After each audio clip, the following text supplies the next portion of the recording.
Hello friends, good morning. Welcome back to my channel. তোমরা সবাই কেমন আছো? আশা করছি ভালো আছো। আমি খুব ভালো আছি। তো আজকে অনেক দিন পর আবার একটা ব্লগ নিয়ে শুরু করছি।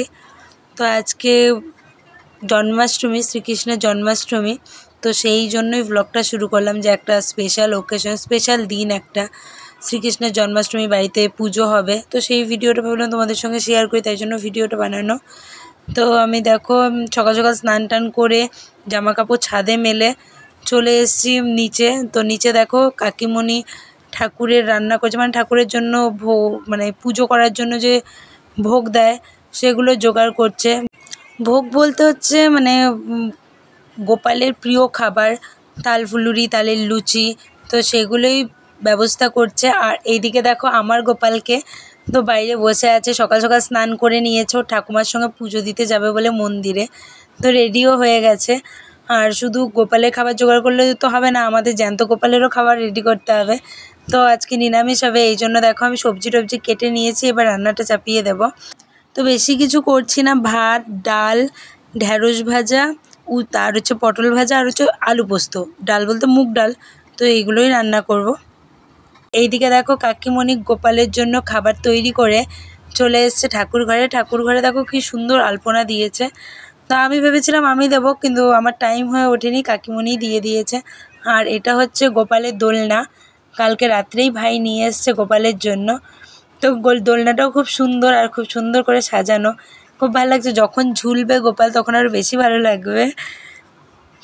আর এই দিকে দেখো আমাদের গপুকে কি সুন্দর লাগছে না মুখটা, মানে আজকে ওর আনন্দই আনন্দ, ওর আজকে জন্মদিন।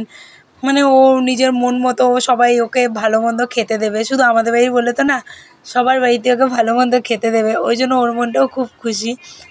তো দেখো মা এখন পুজো দিচ্ছে। তো এখন আমাদের কিছু করেনি, তাল ফুলুরি, তালের লুচি আমরা কিছু করিনি, কাকিমণি করে দিয়েছে, কাকিমণি ঘরের গোপালকে। আর আমাদের এমনি মিষ্টি সন্দেশ এগুলো দিয়েই পুজো দেওয়া হচ্ছে। আর এদিকে দেখো কাকিমণির ঠাকুরকেও, কাকিমণি আসন পাচ্ছে আর গোপালকে জামা টামা পরিয়ে নিচ্ছে, সব রেডি করে এবার দোলনার মধ্যে বসাবে। দোলনাতেই পুজো হবে এবার, তো যেহেতু দোলনা এনেছে দোলনার মধ্যেই পুজো করবে। তো আসনটা বসিয়ে দিলে এবার গোপালকে দেখো জামা প্যান্ট সব কিছু বাসি টাসি পরিয়ে সুন্দর করে সাজিয়ে বসিয়ে দিল দোলনার মধ্যে। তো কাকুনি ভয় পাচ্ছে, হাত কাঁপছে যে পড়ে যাবে না তো, দোলনাটা যেহেতু দুলছে। আমি বললাম তুমি আগে বস করো, হাতটাকে ঠিক করে ওকে সেট করে দাও, তারপর দেখো ও বসে যাবে।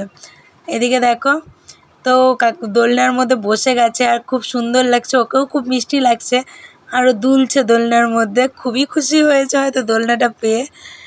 আর কাকিমণি সুন্দর করে সাজিয়ে দিয়েছে, ভাই বার্থডে বলে, যেহেতু আমাদের বার্থডেতে বেলুন দিয়ে সাজাই, তো ভাই এই জন্য বেলুন নিয়ে এসে বেলুন কয়েকটা ফুলিয়ে দিয়েছে। তো দুই সাইড দিয়ে ফুলিয়ে সুন্দর করে সাজিয়ে দিয়েছে।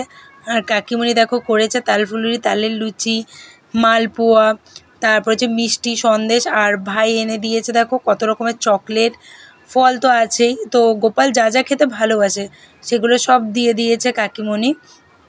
আর আমাদের গোপালে এখন শুধু ফল মিষ্টি দেওয়া হলো, ফল মিষ্টি, তার কারণ মা বললো এখন আর টাইম হচ্ছে না, যেহেতু আমি রান্না করেছি ইহানের জন্য, তো রাত্রিবেলা দেবো। তো রাত্রিবেলা দেখো সন্ধ্যাবেলার দিকে, তো আমি কোনো ক্লিপ নিতে পারিনি, তার আগে যেগুলো আমি বানিয়েছি দেরি হয়ে গেছে, ওই জন্য আমি বানিয়ে নিয়েছি, কোনো ভিডিও করিনি। তো এইগুলো দেখো আমি নিজের হাতে বানিয়েছি গোপালের জন্য, সন্ধ্যাবেলা আমার পুজোতে দিচ্ছে। খাবারের মধ্যে তুলসী পাতা, গোপালকে তো তুলসী পাতা ছাড়া ভোগ দেওয়া যায় না। তো আজকের ভিডিওটা আমি এখানেই শেষ করছি, টাটা। ভিডিওটি ভালো লেগে থাকলে লাইক কমেন্ট শেয়ার করবে।